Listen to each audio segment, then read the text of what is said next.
Howdy! Today we're going to be learning all about homophones, as well as some tips and tricks that will help us learn how to tell the difference between tricky homophones while reading. First, we need to identify what a homophone is.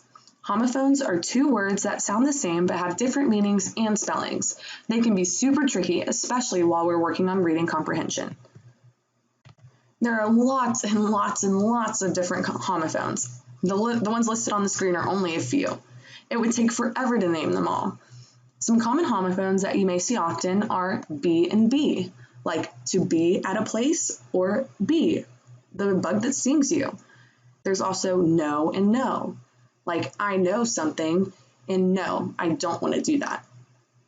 There's also male and male, like the letters you get in your mailbox and the boy gender. There's bear and bear. Bear, like the big animal that lives in the woods, and bear, like completely empty. There's also pause and pause, like pause, stop what you're doing, or pause, the hands and feet on a dog. And also weak and weak, like the weeks we see on a calendar, and weak, like not strong at all. A question you may be asking yourself is, why do there have to be homophones? It just makes everything so confusing. The reason there are homophones is because there are multiple ways to spell the same word. So it will sound the same, but has a whole different meaning.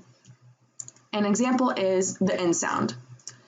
A word spelled with just N by itself, like night, the time of day, sounds the exact same as a word spelled with the letter combination KN, like knight, the guys who wear big armor and live in castles.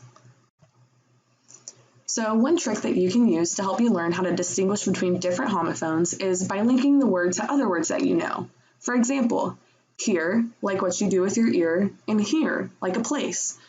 For these two words, we know that you hear, H-E-A-R, with your ear, E-A-R.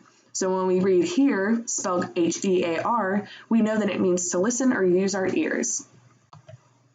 Another trick that can help you learn the difference between two homophones is by looking for smaller words within the main word to give you some context clues. For example, if you have peace, the opposite of war, and piece, like a part or section, you can see that piece, spelled P-I-E-C-E, has the word pie at the beginning. And when you eat pie, you usually eat a piece of pie. So now you know when you see piece with an I-E, it means a part of something.